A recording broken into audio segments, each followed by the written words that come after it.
AEW exposed Mercedes Moné, and in this video, I'm going to tell you exactly how they do it and why the fans are starting to catch up on it. Now, this is coming from a Mercedes Moné supporter and a fan, so this is not a hate video on Mercedes Moné. In fact, I would say that it's more of a criticism of AEW and Tony Khan than anything. Do I think that Mercedes Moné has turned things around? Yes, but there are some glaring issues in which must be addressed. I think, case in point, Mercedes Moné's debut, her arrival, well, it started the trend of this and has only trickled down. That's not to say that Mercedes Moné has turned things around, because I think in some ways she has, but I also think in some ways she hasn't. If you look at the way that everything has played out, we're almost a year into Moné's tenure in All Elite Wrestling, a signing in which was supposed to be a grand signing. In fact, Tony Khan, he broke out the checkbook and gave her a blank check, essentially. He's created a TBS championship, which was already in place, but it's basically been deemed the Moné championship. Mariah may get a segment or a match every once in a while, but you best believe that Mercedes Moné is on television every single week. In a lot of ways, the TBS championship is actually more prestigious. It's more important. It's a bigger championship than the women's championship held by Mariah May. I think the fact of the matter is there are glaring issues that have stayed intact with Mercedes Moné that started when she first arrived in All Elite Wrestling in March of 2024, at a time in which she was not medically cleared. She could not wrestle, and she came in and tried to do a WWE light type gimmick, despite the fact that she had found so much success in New Japan Pro Wrestling doing something else. AEW exposed Mercedes Moné early on with a bad character, really wonky promos, and not being able to have her wrestle. They've corrected the wrestling part, and she's had banger after banger type matches. The only problem is the promos, they've gotten a smidge better, but not to where I would like or you would like. The gimmick, well, at least they went from babyface to heel.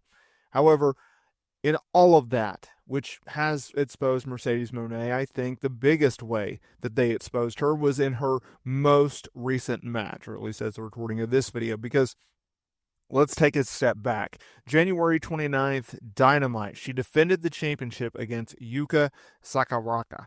And I think, my apologies, Yuka Sasaki. I totally botched her last name, and I severely apologize. So, why is this a problem? Okay, it's a 13-minute match. That's great. Here's the problem.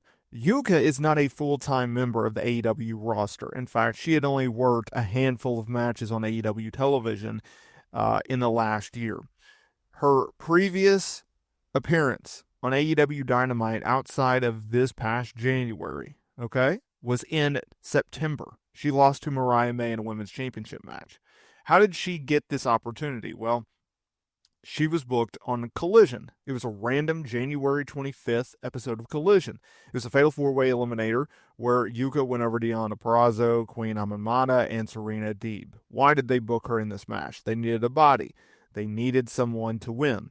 Well, Deonna Purrazzo just criticized her placement in AEW, and Serena Deeb and Queen Aminata, they're not used to where I think they should be, but I digress. So they had Yuka, someone in which does not work full-time for this company, won a random match and was fed to Mercedes Moné. Did they have a good match? Yes. But that shows the problem. If you go down and you look at Mercedes Moné's opponents, they are just being fed to her.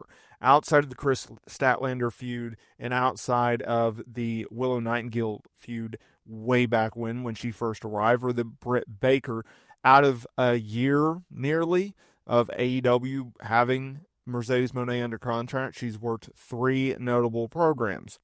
The fact of the matter is, Yuka should not have gotten this championship opportunity. In fact, I think Deonna Purrazzo should have, or Serena Deeb, or Queen, because they're full-time talents. It once again shows that AEW is putting Mercedes Moné over anyone and everyone. She is the queen bee. And that is not a problem considering that she is a top-tier star. Here's the problem. You are not going to make Yuka a top star or a star in general by putting her in the ring with Mercedes Moné. Number one, she's not around enough for fans to even care. And number two, she's not even a full-time talent. So that was a wasted opportunity. Number three, if you look at who she's worked, whether it's Anna Jay, whether it's Chris Statlander, whether it's Queen, whether it's Sheeta or Wannabe or Nyla Rose, everyone that works with her outside of Chris Statlander, they're not better off for working with her, and that's a problem. This last match shows that AEW's biggest problem with Mercedes Mone is not her promos, it's not her matches, it's not her gimmick, it's not her television time. It's the fact of it goes against everything that pro wrestling stands for in the sense of you are in a star-driven business. And Mercedes Moné is a big star, but she has not hit as big as you wanted her to hit. She's not as big of a star as if you had hoped she would be. She's still one of your biggest stars. She's still one of the biggest wrestling stars in the business, but she's not what you thought she was going to be for the women's division. She's not brought in outside eyeballs. And so what do you do when your top star is not drawing to where you need them to be? You create a new star. The history of the pro wrestling industry has always been and will always stand. You have a top star work with a upper card star. That top star then makes the upper card star into a main event star, either putting them over or putting enough shine on them that the fans care more about them coming out than they did coming in.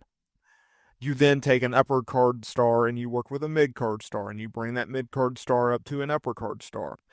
Mercedes Moné hasn't done that. Chris Statlander was already a big enough star before she worked with Mercedes Moné. Same with Willow Nightingale, same with Britt Baker. Britt Baker obviously has her own backstage issues. Willow Nightingale, I think, is one of the most underrated stars in all of elite wrestling, and I think she should be properly utilized. The fact of the matter is that Mercedes Moné is going to be TBS champion probably for months to come. I don't see any reason as to why they should take the title off of her, considering there is not a bigger star who could hold the championship.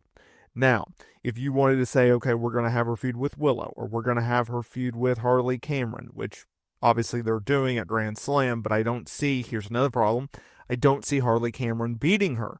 There's not enough build to it. It's a wonky build at that. It's on a Grand Slam show that's forgettable, that no one is going to watch. I don't care how much Dave Meltzer wants to put over the great lead-in of NBA All-Star coverage when the NBA ratings are down and their All-Star coverage and their All-Star games are a joke and have been for the last, 10 years. So Harley Cameron's not going to do it. So they got to fix that. They got to get someone that is ready to work with Moné and that can be brought up to a top tier star by working with Mercedes Moné.